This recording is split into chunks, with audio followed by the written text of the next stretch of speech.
E queria estar pedindo para a irmã Amanda estar fazendo oração por ele.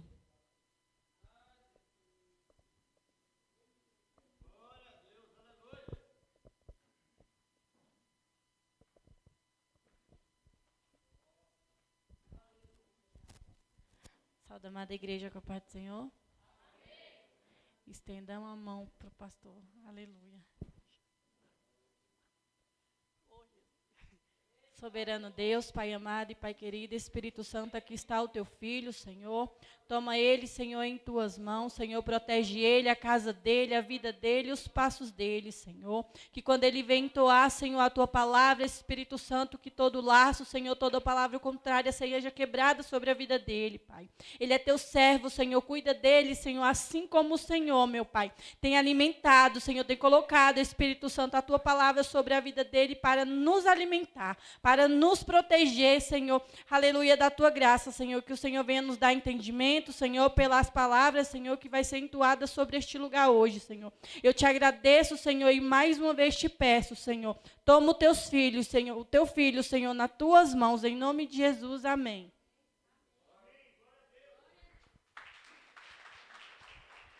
Glória a Deus. Pai do Senhor para a igreja. Pode se sentar em nome de Jesus. Jó capítulo 1. Versículo 1 até o verso de número 5. Glória a Deus. Livro do patriarca Jó. Capítulo 1. Versículo do 1 a 11.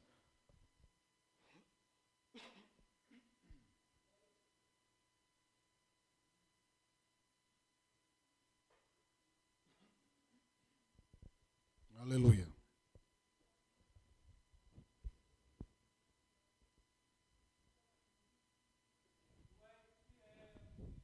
Jó capítulo 1, verso 1.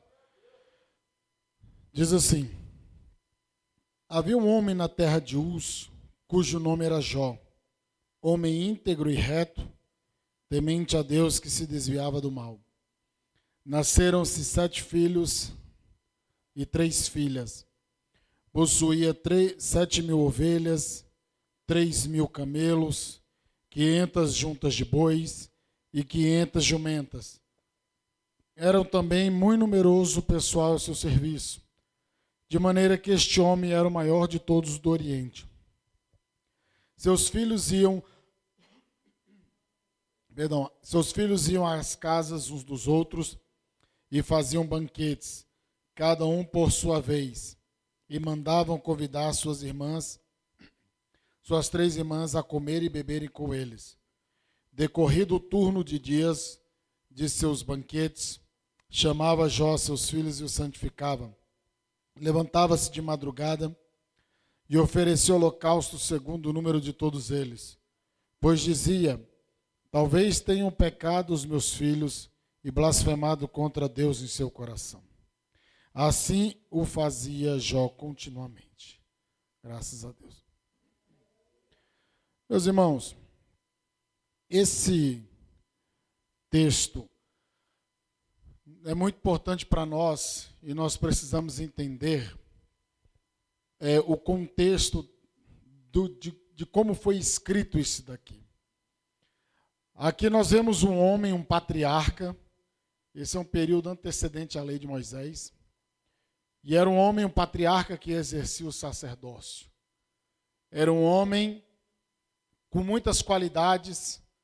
Era um homem que estava situado em um contexto e que o escritor do livro de Jó, ele pontua o local onde ele residia, porque lá nos versículos depois dos 5, nós vamos ver que quem roubou o gado, o que ele tinha, que foram os sabeus, os caldeus, foram essas pessoas, esses países que roubaram ali, essas tribos que roubaram ali esse gado que ele tinha.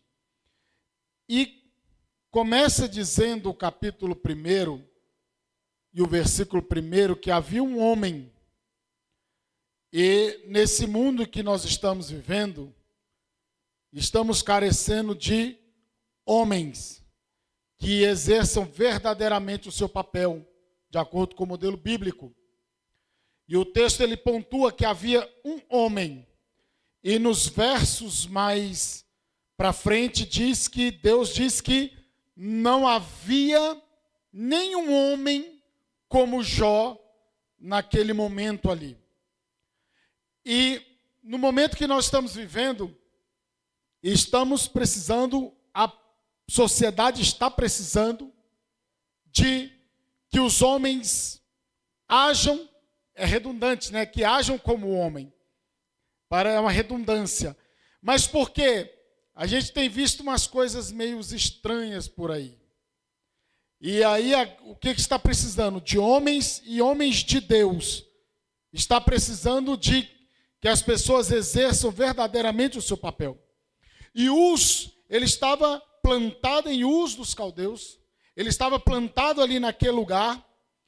E ele era uma luz ali naquela região, naquele ambiente. E nós precisamos ser esta luz, independente de ser homem ou mulher, mas nós precisamos ser posicionados de acordo com o que a palavra de Deus diz. Homens de Deus, mulheres de Deus. Nós precisamos ser servos de Deus verdadeiramente. Nós precisamos ser íntegros, retos, tementes a Deus. Nós precisamos ter características e qualidades que glorificam o nome do Senhor e que faz com que as pessoas vejam algo de diferente em nós. Então, Jó, ele tinha uma natureza humana pecaminosa, assim como nós temos uma natureza pecaminosa, mas ele foi diferente, ele foi distinto dos da sua época. E nós temos que ser diferentes dos de nossa época também. Nós temos essa natureza humana, pecaminosa, sujeita ao erro, sujeita às inclinações pecaminosas, mas nós temos que ter propósito, firmeza, intenção de servir a Deus verdadeiramente. E quando começa dizendo aqui também que as primeiras características que aparecem sobre Jó é que este homem era íntegro. Ou seja, era um homem completo, integral. Integralidade tem a ver com a integralidade, tem a ver com algo que em si traz uma completude, um homem pleno, uma pessoa, um servo de Deus que tinha um caráter de uma pessoa verdadeira. E ele não era um mau caráter, é um homem que, olha só, remete ao que é verdadeiro. Jó era sincero nas intenções, afeições e diligente nos esforços para cumprir seus deveres para com Deus e os homens. Jó, ele possuía integridade. E nós temos que ser íntegros em tudo quanto formos fazer. Nós temos que ser sinceros, nós temos que ser verdadeiros. Eu costumo dizer, e você já deve ter escutado também, que antigamente, quando falava-se, principalmente pastor, né? Quando falava-se que era pastor, tinha passe livre na mercearia, comprava fiado, ia para o caderninho, depois acertava as contas. Mas hoje em dia, não é só pastor não, hoje em dia fala assim, eu fazer negócio com crente, misericórdia, aí é que eu não faço mesmo. Percebe como que a situação, Jó naquela época tinha essa integridade. E nós precisamos ter essa integridade. Se a gente escuta isso, se a gente vê isso, é porque tem faltado em algumas pessoas essa integridade, essa retidão. E nós temos que ser corretos nas coisas que vamos fazer. Temos que ser corretos. E a segunda característica que o texto traz, ainda no versículo 1, que Jó era um homem reto. Ou seja, a conversa dele não fazia curva, o seu procedimento não fazia curva. Ele era um homem constante, ele tinha um padrão, uma integridade. E a retidão, ela tem algo a ver com justiça, com direito. Ou seja, também tem um sentido de irrepreensível. Portanto, o homem de Uz era justo, reto, direito e se comportava de maneira irrepreensível. Quantas características traz em apenas um versículo? Se não bastasse a sua retidão, a sua integridade, era um homem temente a Deus e se desviava do mal. Olha só. A palavra que foi usada nesse texto de Jó, ela traz o sentido de alguém que prestava reverência a Deus e evitava o mal. Também tem um outro significado, que alguém devotado ao culto e à adoração a Deus e que por isso mantinha o mal sempre à distância. Quando a gente lê aqui no nosso português, a gente não tem a dimensão do significado da língua original, que é uma característica da língua original da Bíblia. Ela possui vários significados ou até um significado mais amplo, maior. Quando fala que é temente e desviava-se do mal, a ideia em si mesma você já entende, você já compreende. Mas quando você começa a fazer algumas pesquisas, você tem esse sentido de que alguém devotado ao culto e à adoração a Deus e que por isso mantinha o mal sempre à distância. Esse temor a Deus, embora precisamos ter medo de Deus, mas esse temor a Deus tem que ser esse sentido que nós vemos, o sentido de reverenciá-lo. Nós não podemos servir a Deus só porque temos medo de ir para o inferno. Não é esse o sentido. Nós temos que temer a Deus, nós temos que reverenciá-lo, nós temos que adorá-lo por aquilo que Ele é e não só pelo que Ele faz. Porque muitos adoram a Deus só pelo que Ele faz e não adoram pelo que Ele é. E é isso que é importante nós entendermos. Adoramos a Deus por aquilo que Ele é. Aquele que adora só por aquilo que ele faz ou pode fazer, esse não tem firmeza nenhuma. A primeira peleja, a primeira luta, ele cai fora. Ele sai correndo pelas portas aí. Então, o homem íntegro, reto, temente a Deus, desviava-se do mal. E uma coisa interessante, era altamente respeitado em sua época. Jó, capítulo 29, verso do 7 ao 11. Abra para mim, por gentileza. Jó 29, versos do 7 ao 11.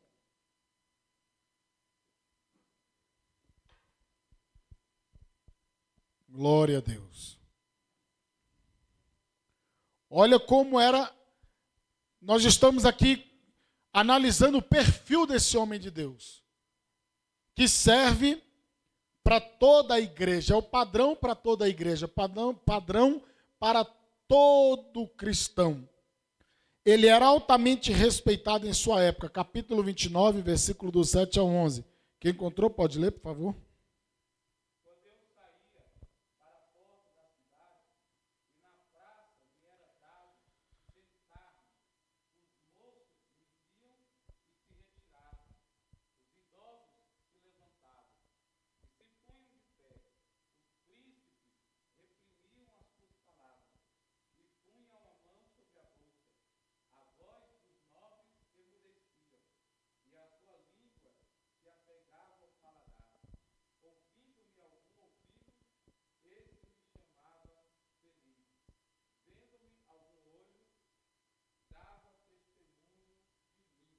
Olha só, versículos do 7 ao 11. O homem, quando ele... Resumindo a história. Quando ele chegava, o povo respeitava e dava-lhe atenção. Dava a devida atenção para ouvir o que ele tinha a dizer. E, consequentemente, os versos 21 ao 24, ainda nesse capítulo, vai mostrar que ele era um sábio conselheiro. Também, 21 ao 24. Leia, por gentileza.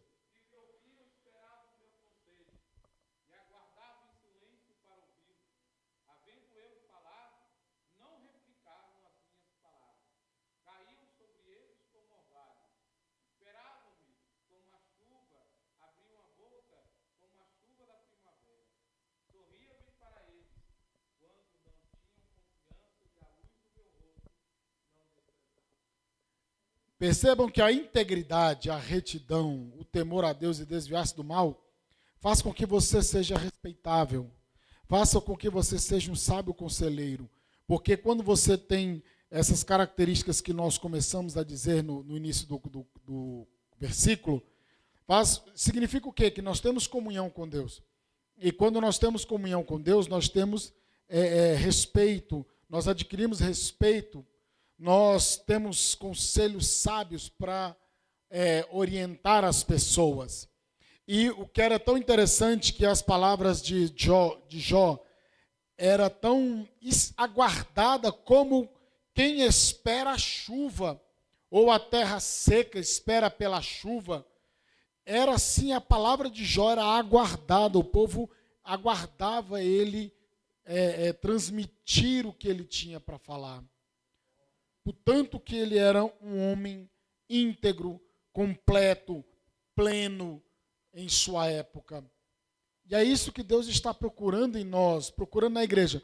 Uma certa feita eu falei com um pastor amigo meu, e ele falava assim: mas eu estou orando, eu estou buscando para Deus fazer milagre, para Deus fazer isso, para Deus fazer aquilo outro, e não sei o quê, aquela coisa toda. Né?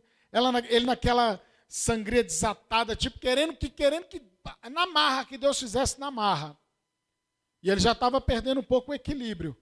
Eu falei assim, irmão, Deus ele faz milagre porque ele ainda continua sendo Deus, ele é o Todo-Poderoso. Mas o que eu tenho observado é que as palavras que Deus tem usado seus pregadores têm sido palavras de conserto, palavras que falam sobre integridade, que falam sobre conduta. Vocês conseguem perceber, a maioria dos pregadores hoje tem falado isso em um coro somente, sobre essa questão da postura. Deus ele faz milagre, Deus ainda usa os seus servos nos dons de maravilha, em cura, em revelação, profecia, na exposição da palavra, mas nós temos observado que há que se voltar mais para a palavra, porque a questão da integridade, a questão do caráter, tem sido assim, questionado. A conduta de alguns por aí afora tem sido questionável. A gente olha nas redes sociais e a gente vê cada coisa que, meu Deus do céu. Aí o povo fala assim, que até Deus duvida, né? A gente sabe que Deus não duvida, mas o ser humano fala, né, que até Deus duvida. Mas quando você pensa que você já viu alguma coisa, aparece outra pior, mirabolante, e aí você fica assim, meu Deus do céu. Se você fica impressionado, imagine Deus olhando dos altos céus aquela situação. E aí, vamos para o versículo 2 aqui de Jó, capítulo 1. Nasceram-lhe 7 filhos e 3 filhas. Possuir, para o pessoal dessa época, o pessoal do Antigo Oriente, possuir 10 filhos, possuir uma quantidade de filhos, uma quantidade grande de filhos, era um sinal de bênção de Deus, era um sinal de respeito, era um sinal de um favor divino. E percebam que a bênção de Deus estava sobre a vida de Jó. Jó possuía uma família próspera. E eles terem uma família... Olha só, o homem, ele tinha essa responsabilidade de substituir o pai na ausência. E a descendência era suscitada. A descendência continuava e a provisão continuava. Vocês vejam que quando Jesus ele chega na cidade de Naim e aquela viúva perde o seu filho, há um desespero total. Há um desespero porque ela perde o filho e se não bastasse ser um filho, era um filho varão. Ou seja, e a viuvez naquela época de Jesus não era seguido à risca. Você cumpria ali os religiosos, os judeus cumprir aqueles mandamentos para honrar estrangeiros, órfãos e viúvas, não era muito bem seguido na época de Jesus. Então perceba que a situação daquela mulher era desesperadora. E Jesus fez um milagre na vida dela. E retornando aqui, Jó, ele tinha essa família grande. Ele tinha essa bênção da parte de Deus. E o que eu pontuei aqui nesse versículo 2 é que hoje em dia, muitos não querem nem sequer ter família. E muitos nem sequer querem ter filhos. Ou agora está na moda, eu ministrei essa palavra para homens, mas aí eu até falei, o irmão Mariano está aqui, o irmão Edgar está aqui, aí eu falei que está na moda agora ser pai de pet. E se não bastasse aparecer um tal de bebê reborn, né? Agora, essa questão aí.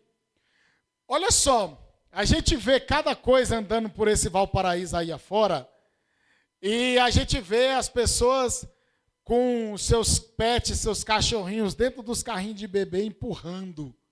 Quem já viu isso daqui? Vixe, então, não só fui eu não, né? Então, isso não é invenção da minha parte. Então, olha só. Você ter carinho com o seu animal, de estimação, seu pet, é importante e é necessário. Você tem que, se você se propôs a criar o seu animal, você tem que criá-lo bem. Mas você vê que a coisa já descamba para o outro lado. É uma loucura. E aí a família hoje, a pessoa não quer ter nem sequer uma família.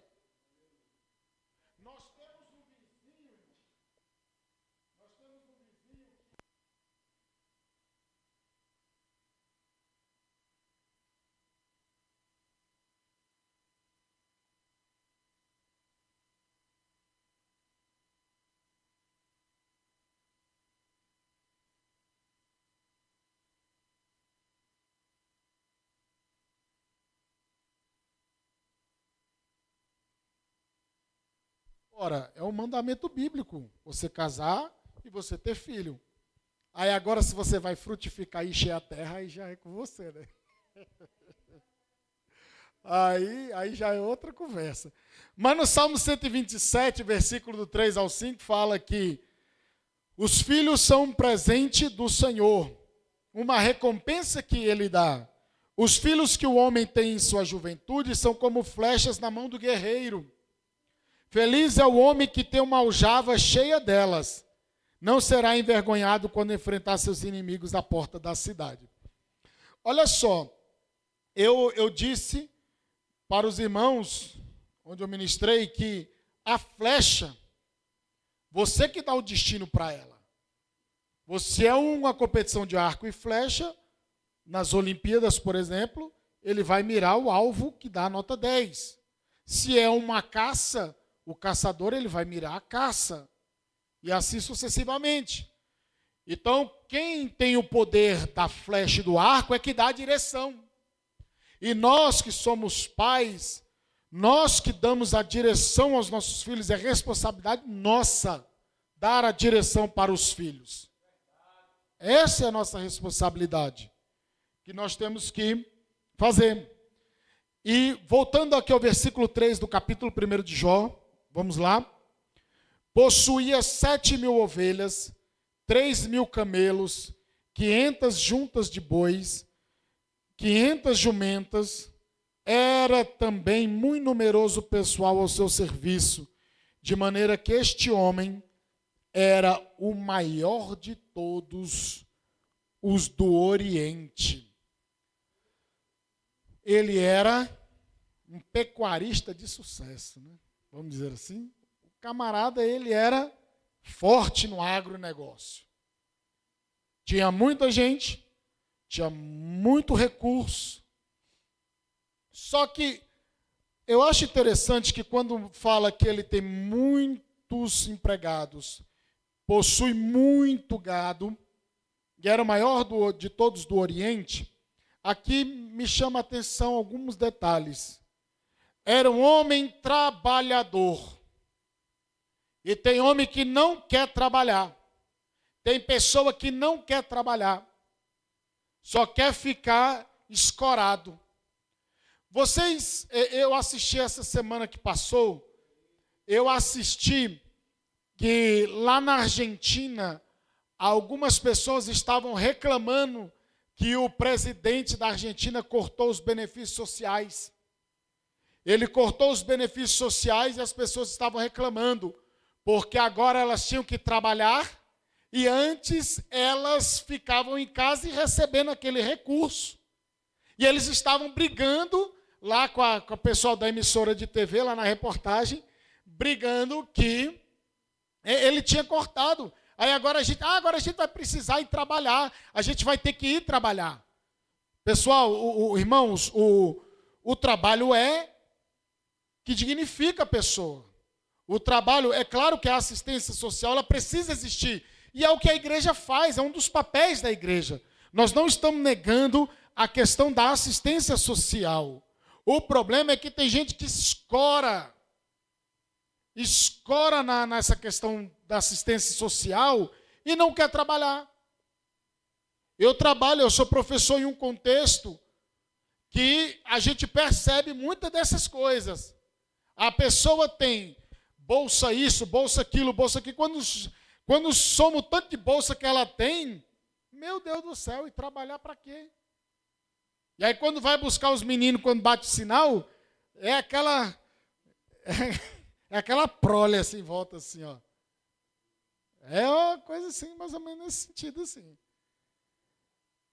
Não estamos aqui falando nada contra a assistência social, nós estamos pontuando o que realmente tem que ser. A assistência social, ela tem que servir até um certo momento, uma necessidade, para daqui para frente a pessoa conseguir, para ela ter tempo de se levantar, de se refazer e de seguir sua vida. E Jó era um homem trabalhador. Eu acho que foi o pastor que falou, né, que tinha um camarada lá dentro do carro e a mulher trocando o pneu, né? Não foi? Oi?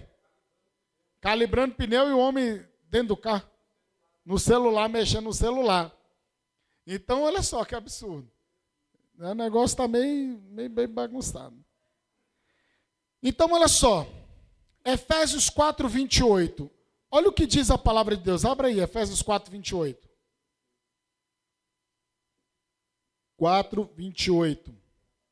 Depois, Provérbios, capítulo 6, versículo do 9 ao 11. Isso, 4, 28.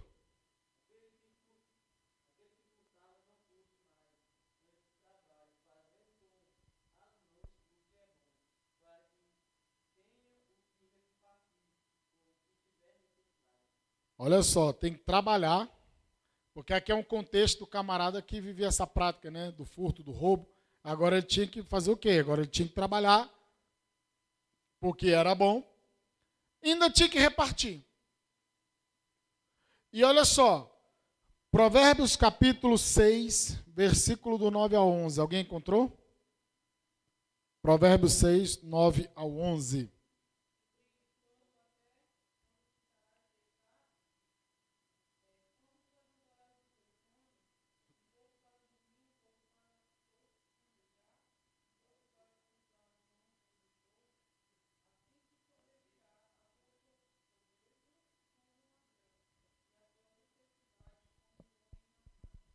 Olha só, aqui está falando assim, ó, procura ter com a formiga, ó, preguiçoso, né? Olha o exemplo delas. Tem um outro versículo também que Paulo, ele fala também sobre a questão, lá em 1 aos Tessalonicenses, 2 aos Tessalonicenses também, que tinha um problema. A igreja de Tessalônica estava sofrendo uma questão assim. Eles tinham a expectativa de que Jesus voltaria logo. Naqueles momentos ali.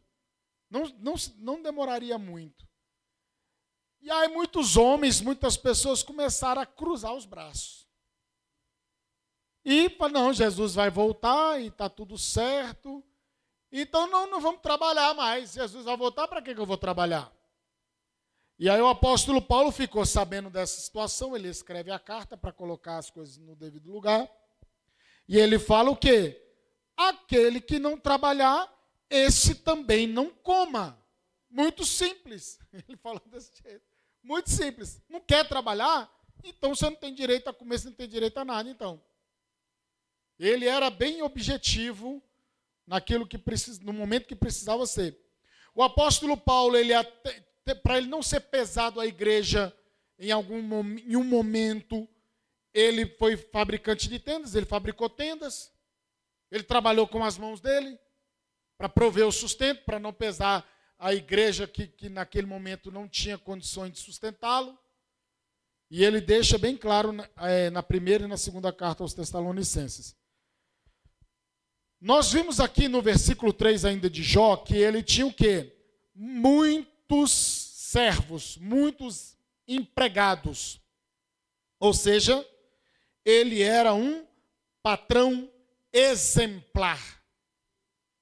Isso serve para aqueles que são patrões e também serve para aqueles que são empregados. Vamos analisar Jó 31, verso 13 até o 15. Jó 31, do 13 ao 15. Eu vou ler aqui na Nova Versão Transformadora, que diz assim, ó. Jó 31, 13 ao 15. Se fui injusto com os meus servos e servas, quando me apresentaram suas queixas, que farei quando Deus me confrontar? Que direi quando ele me chamar para prestar contas?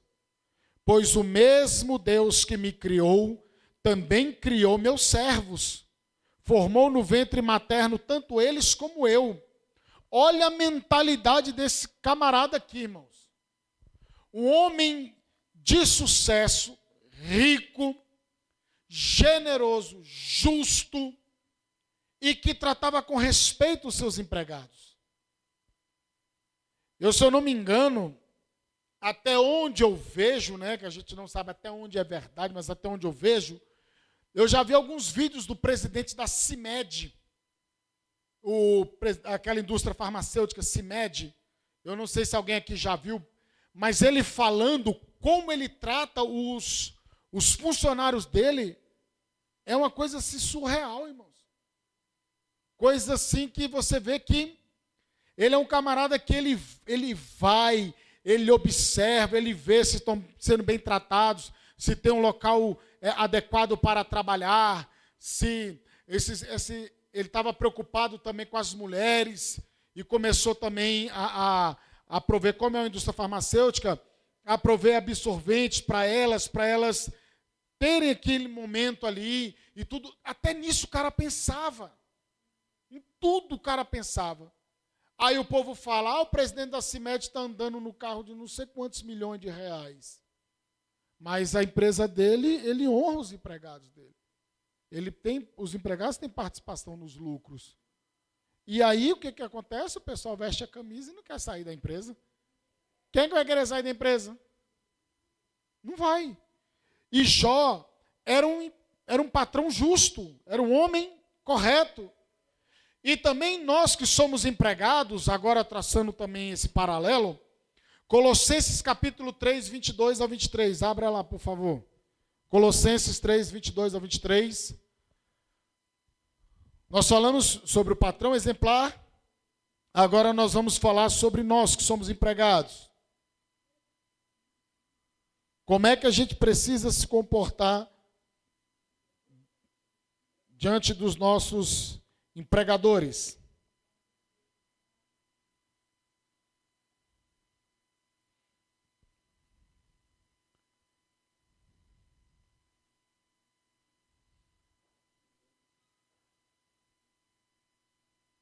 Colossenses 3, 22 e 23.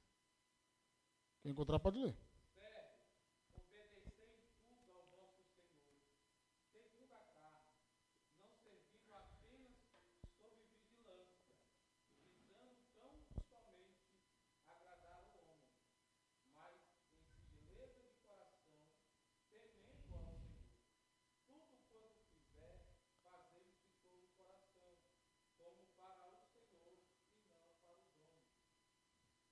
Olha como o apóstolo Paulo ele orienta a igreja de Colossos. Que nós devemos fazer como se estivéssemos fazendo para o nosso Senhor Jesus Cristo. Nós temos que agir desta maneira, nós devemos também ser empregados exemplares.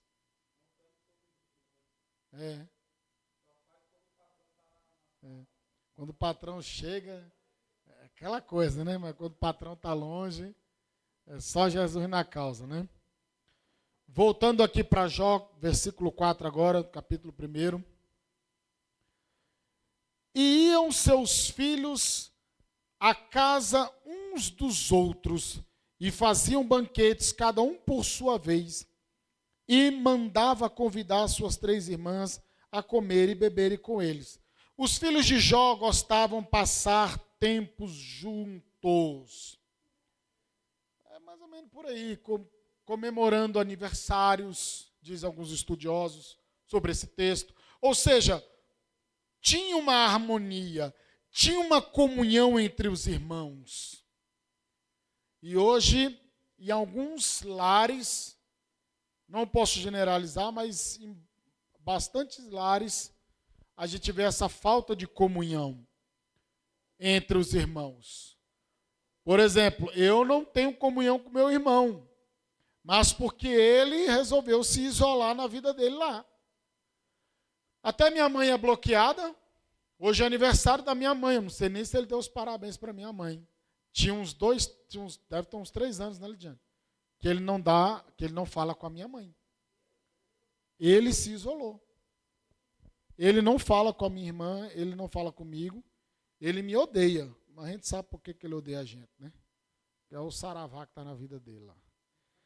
Então, o que acontece? E aqui não. Os irmãos gostavam de passar tempo juntos. Eles se reuniam com frequência, comemoravam os seus aniversários. E isso indica que Jó e sua esposa deu uma boa educação para eles. Eles viam essa comunhão entre os pais e agora os filhos tinham esse interesse de estar em comunhão entre si. Olha que coisa maravilhosa. E o autor sagrado enfatiza o amor e a harmonia dos membros da família de Jó. Aqui eu também quero analisar mais uma coisa com vocês, que tem pais que querem... Olha só, eles não tinham um momento de comunhão, não faziam suas festas, seus aniversários, não estavam ali. E Deus me deu uma direção nisso daqui, que mostra que Jó e sua esposa não criavam os seus filhos numa redoma, numa bolha. Porque eles tinham liberdade até certo ponto.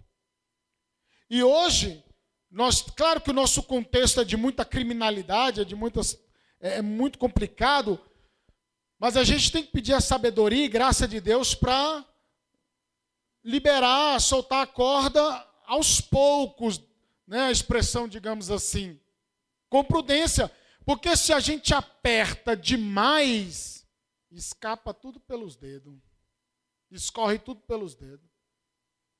Eu conheço pais que quando tinham crianças pequenas, que não deixava pisar na terra, na areia, não pisava, não, de jeito nenhum.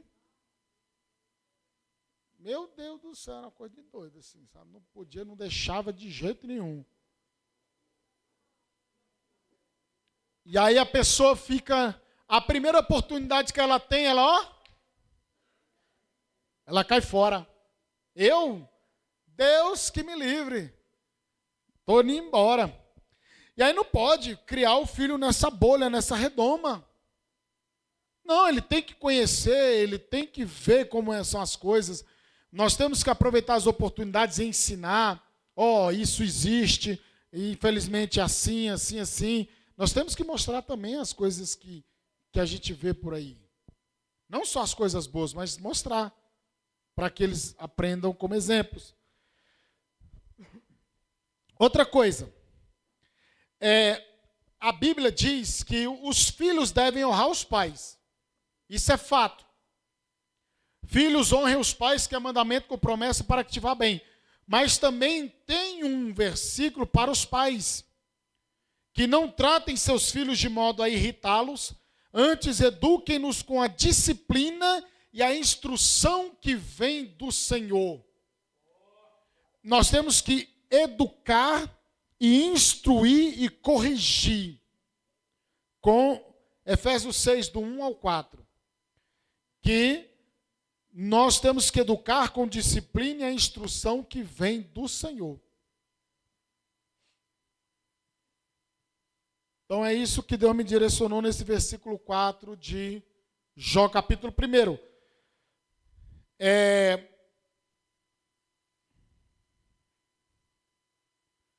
Eu quero falar mais outra coisa aqui, que fala que ele tinha muita gente a seu serviço e muitos animais. Ele era um homem ocupado, mas ele não era negligente. E muitas vezes a gente fala assim, não, nós somos muito ocupados, estamos muito ocupados e negligenciamos em relação à criação das nossas famílias ou do ambiente que a gente está inserido. Terceiriza. É o que eu costumo dizer. A educação começa dentro da sua casa. A igreja não é lugar para educar seu filho, nem a escola. A igreja e a escola é para ser uma continuidade, um reforço daquilo que supostamente acontece ou aconteceria dentro de sua casa. É isso que é o papel. Começa lá no seu lar. Aí quando ele recebe a instrução das coisas de Deus e ele chega na igreja, ele recebe um reforço. Ele recebe esse reforço através do quê? Através dos cultos de ensino, através das escolas bíblicas, através das atividades nas salas, que são as crianças menores. Os pais educam os filhos em casa, e aí chega na escola, era para chegar educado, né? Era para chegar educado lá e aprender, né? Mas não é bem a realidade. Ixi, nem me diz. Só hoje foi 2 advertências. Então, o que acontece? Jó era ocupado, mas ele não era negligente, diferentemente do sumo sacerdote Eli. Sumo sacerdote Eli, irmãos, ele era juiz e, obviamente, sumo sacerdote, né? Ou seja, o camarada para ser juiz e para ser sumo sacerdote, ele era ocupado, né, pastor? Ele era ocupado. Olha só.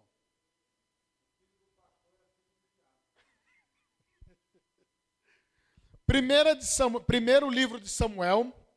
Primeira de Samuel não, viu, irmãos? É primeiro livro de Samuel, tá? Como é culto de ensino. Quando você for abrir, a primeira Samuel. Não é primeira Samuel, é primeiro livro de Samuel. Porque primeira não é primeira nem segunda. Você não está escrevendo carta, nem é segunda livro. É primeiro livro de Samuel, segundo livro de Samuel, segundo livro das crônicas, segundo livro dos reis. Mas se um irmão falar, abra lá em 1 Samuel, você não vai levantar. Eu aprendi lá que não é assim não, viu? Pelo amor de Deus, né? Não vai passar vergonha não, irmão. Não. Eu estou aproveitando, assim como eu aprendi, eu estou compartilhando com vocês. Mas não vai me levantar lá e falar, é assim, não. Pelo amor de Deus, misericórdia. Não. Primeiro livro de Samuel, capítulo 3, versículo 13 ao 14. Quem encontrou pode ler.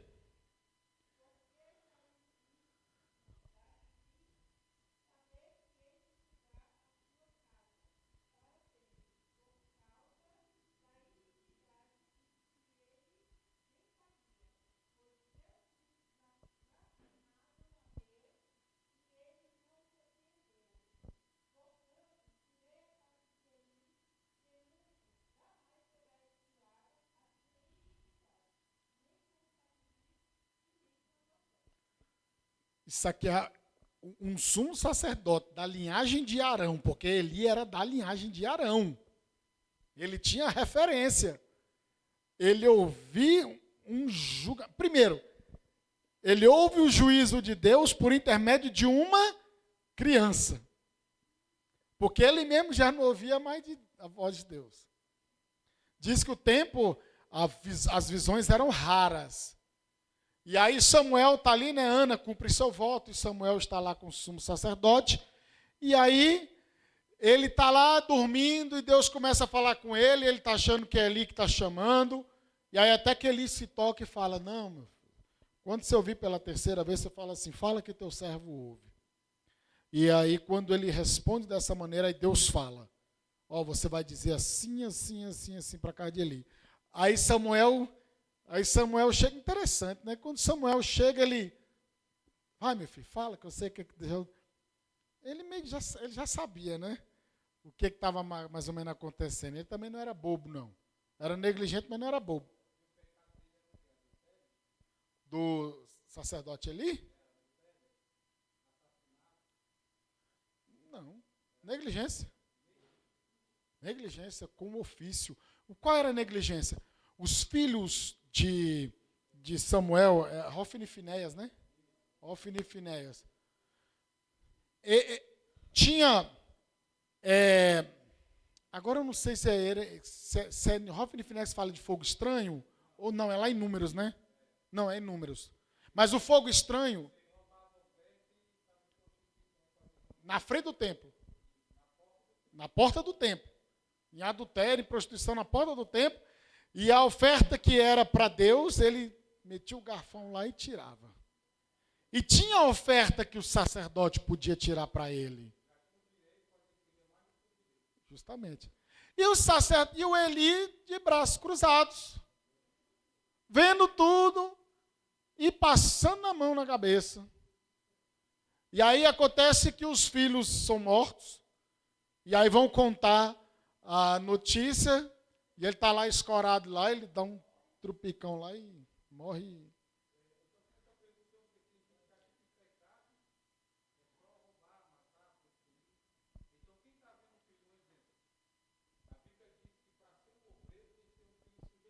Sim, 1 Timóteo 3.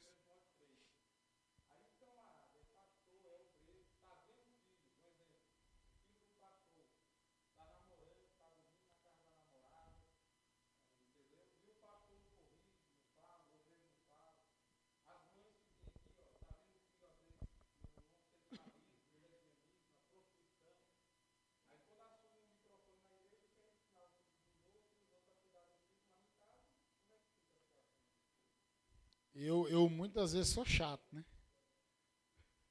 Muitas vezes sou chato. Mas esse pecado de não educar eu não tenho. Tá, ela sabe que eu sou chato muitas vezes. Ela sabe muitas vezes que eu sou chato mesmo. E aí, mas o que acontece? Esse é o grande problema. Eu conheci um pastor, eu conheci uma situação que o filho dele, porque assim, quando o filho dele caiu com a jovem, não foi só ele a jovem, o filho e a jovem, foram os dois. Os dois foram culpados. Mas quando foi na hora de disciplinar, a culpada foi ela, disciplina ela. E passou parcial, passou o pano na cabeça do filho. Sabe o que aconteceu? Mas deu um racha tão violento assim, que um monte de jovem foi para o mundo. Sabe?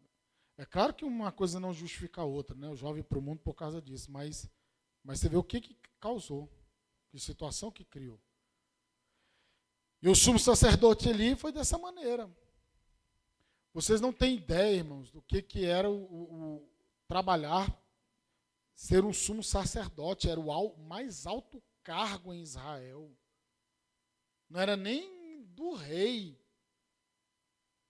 É o sumo sacerdote, porque era aquele que só ele, nem o rei Davi, irmãos, só ele tinha um direito, o sumo sacerdote, de uma vez por ano, entrar no Santo dos Santos e oferecer expiação pelos seus pecados e o pecado do povo. Só ele. Então era o mais alto patamar, mais alto grau. E quanto maior a cobrança. Maior a cobrança. E Deus falou, não vai ter ninguém mais.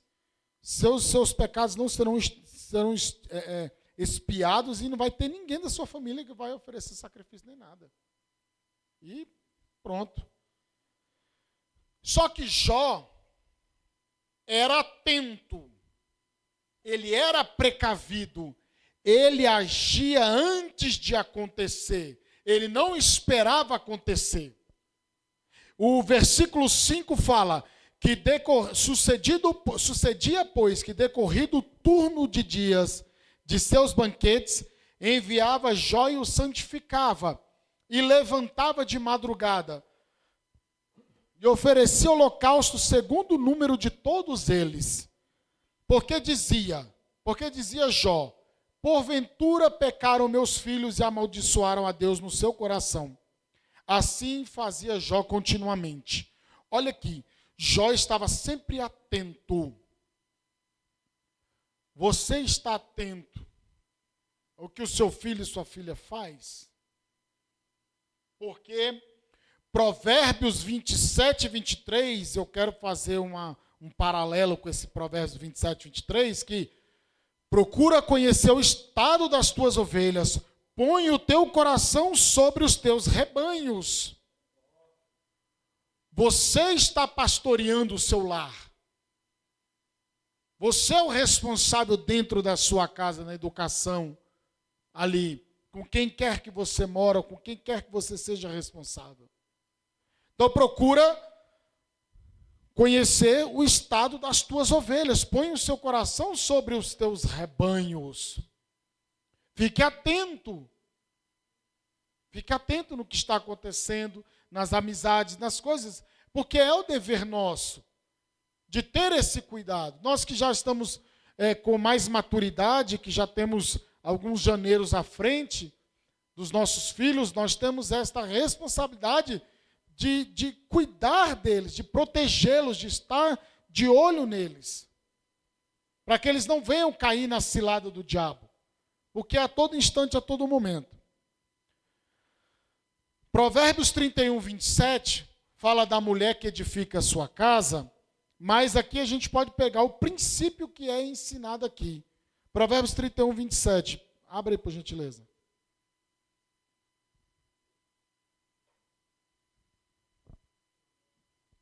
Provérbios 31, 27.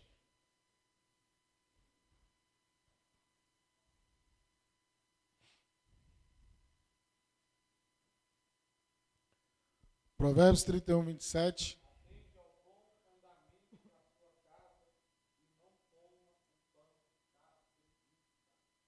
Então a mulher, aqui fala especificamente da mulher sábia que edifica a sua casa, mas aqui serve para todos nós.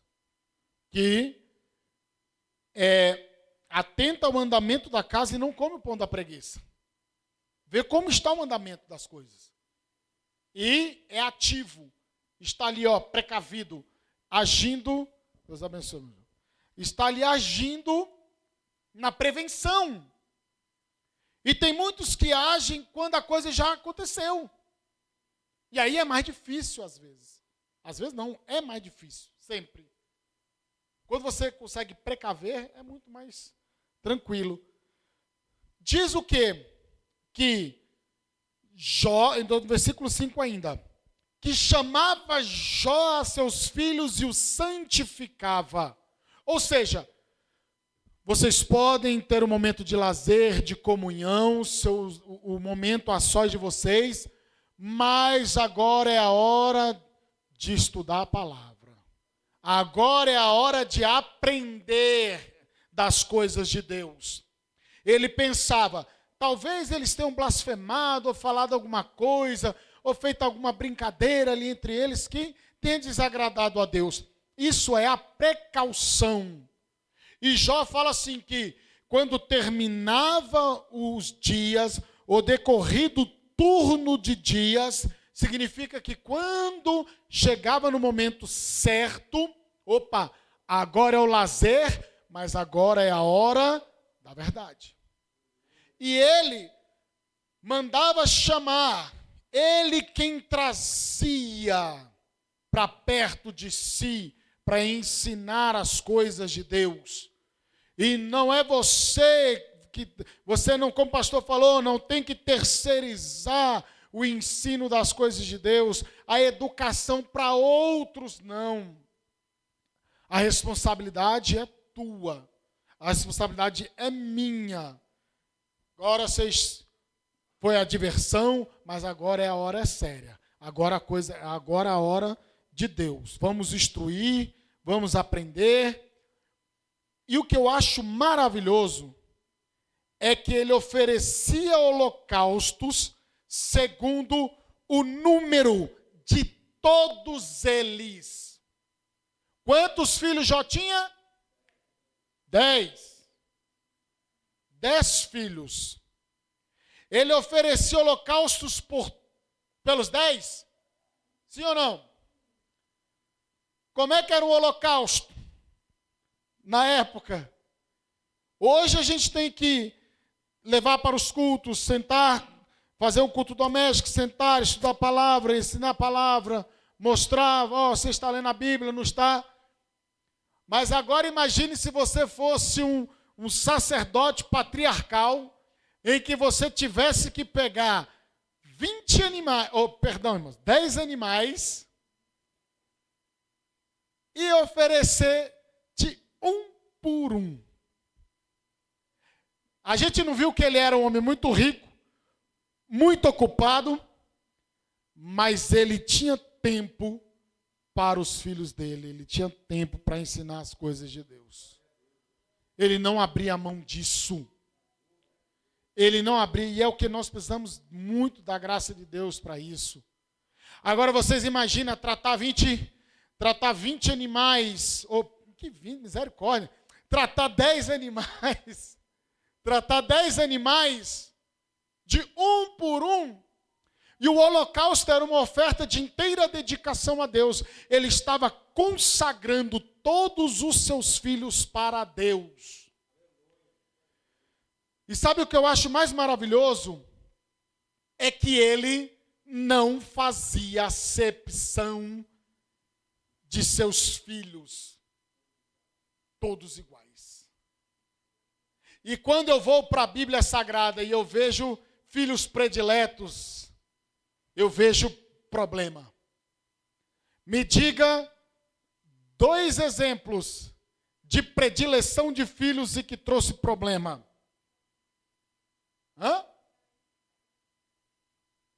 Caim e Abel.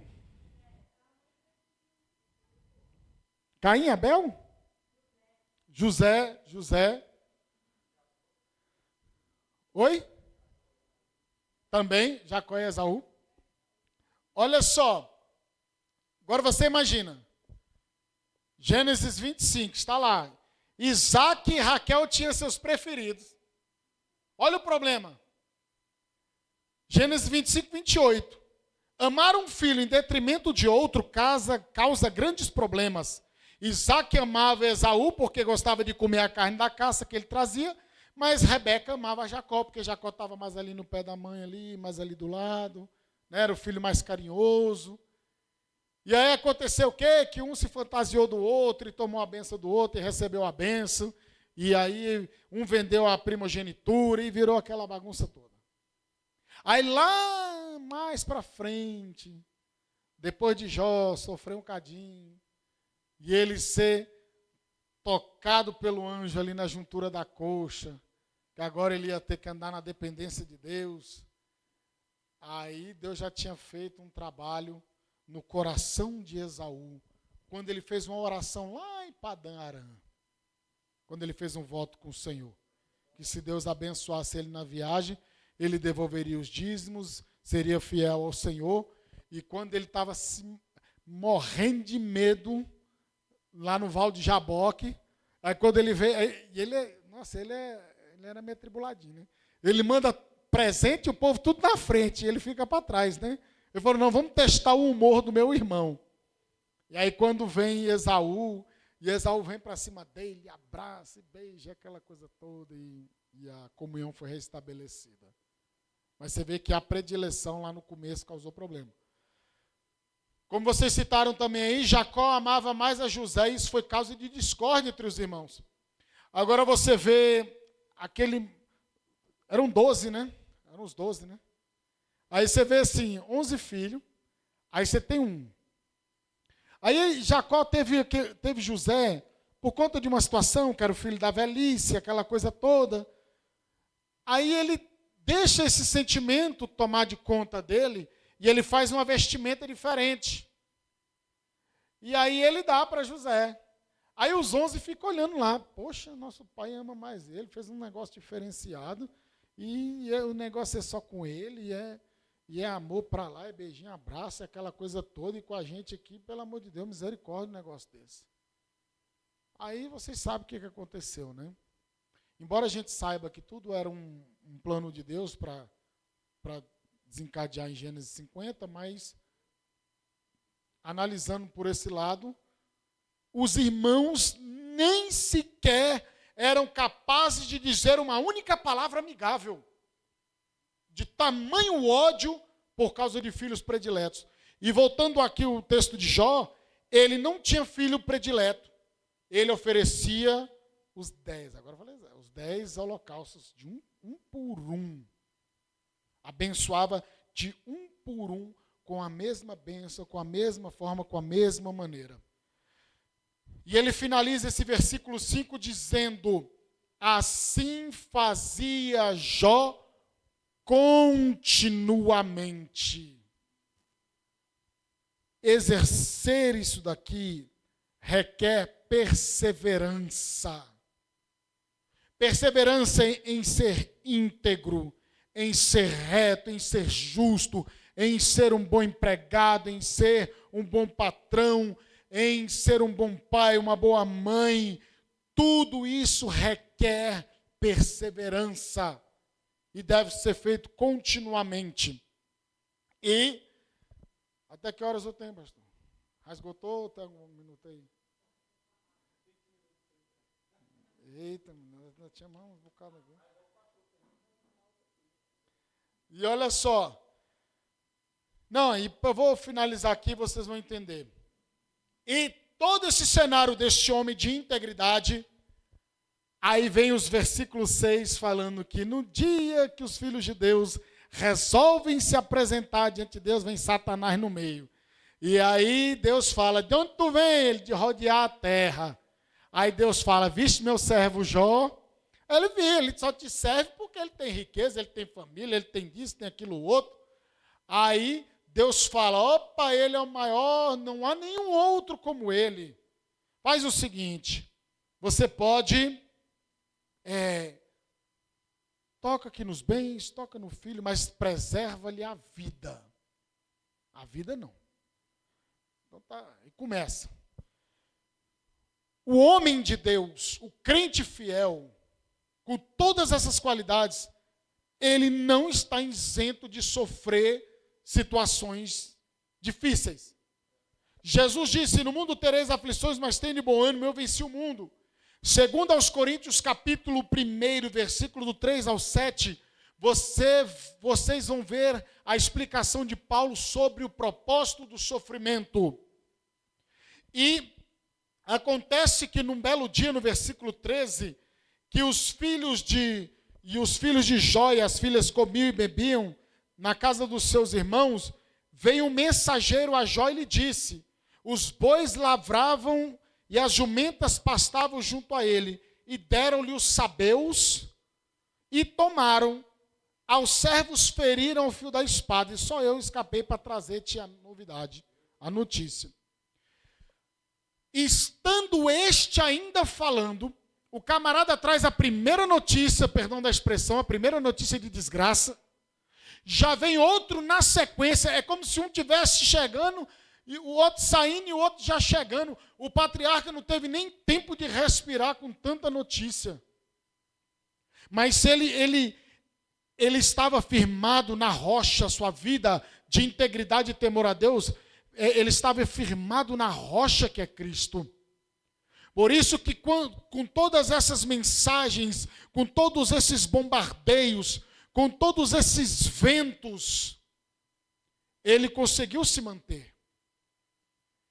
E a primeira tragédia que acontece com ele é a tragédia financeira. O camarada perde seu meio de transporte, perde os animais que aram, perde os animais que ele trabalhava produzindo algo de laticínio. Ele perde tudo isso. E eu ainda consigo entender que o diabo tentou atrapalhar até a sua comunhão com Deus, porque já não existia nenhum animal de nenhuma espécie para oferecer um sacrifício para Deus. Porque a ovelha foi queimada pelo fogo. E é um mistério, porque as outras foram roubadas, só a ovelha que é queimada pelo fogo. Mas eu não posso tecer muito comentário sobre isso. Mas o novilho também eu poderia apresentar num altar. A ovelha também. E agora eu não tenho mais nada disso. Observem como Satanás ele tentou abalar o homem de Deus em todas as áreas. E aí teve a tragédia financeira. O negócio de Jó foi abalado.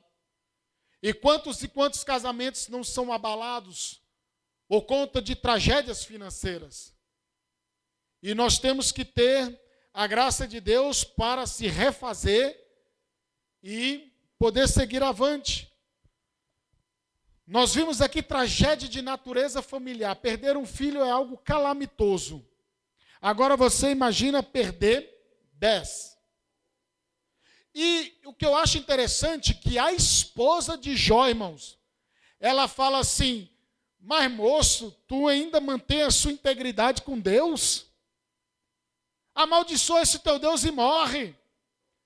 Ou seja, a esposa de Jó até instigou ele a abandonar a Deus. Mas ele não abandona sua mulher. Porque lá no capítulo 42 fala que ele tem filhos novamente.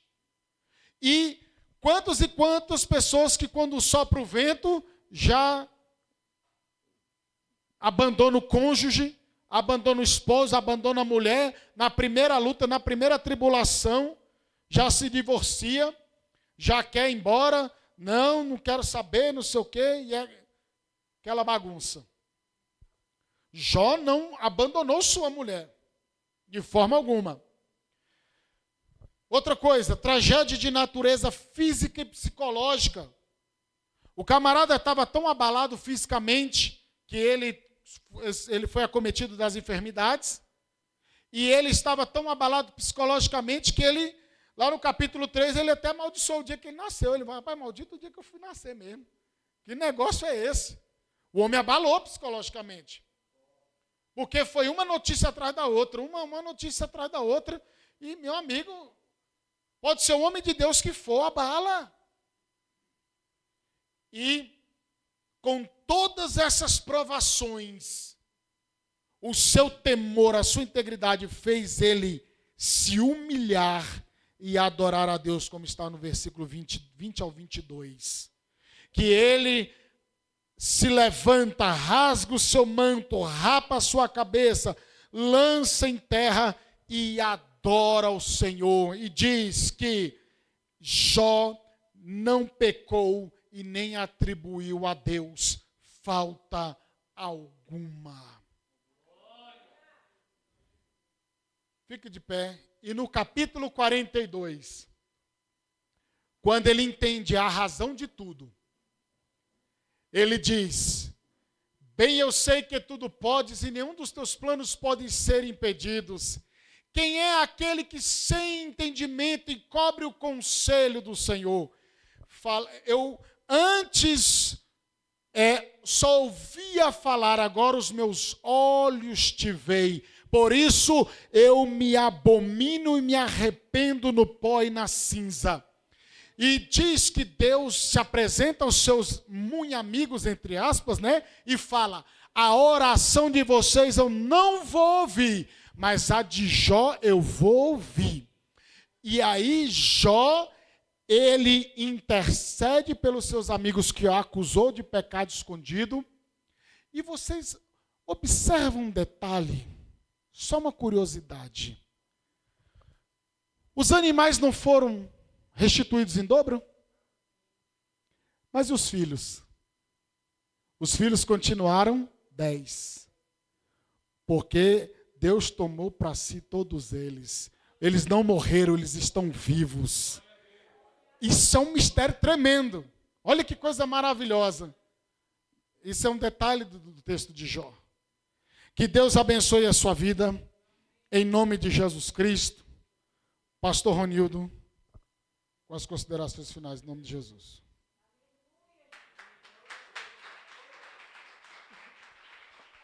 Amém. Só por um minuto se assente, meus irmãos. A paz do Senhor. é bom nós pegarmos esses detalhes, que quando a gente for ler, a gente não lê mais com os mesmos olhos, sim ou não? A gente já lê com mais entendimento. Deu para pegar algumas coisas aí, né? Todo mundo critica a mulherzinha de Jó, né? Coitada. Né? Eu não sei se a gente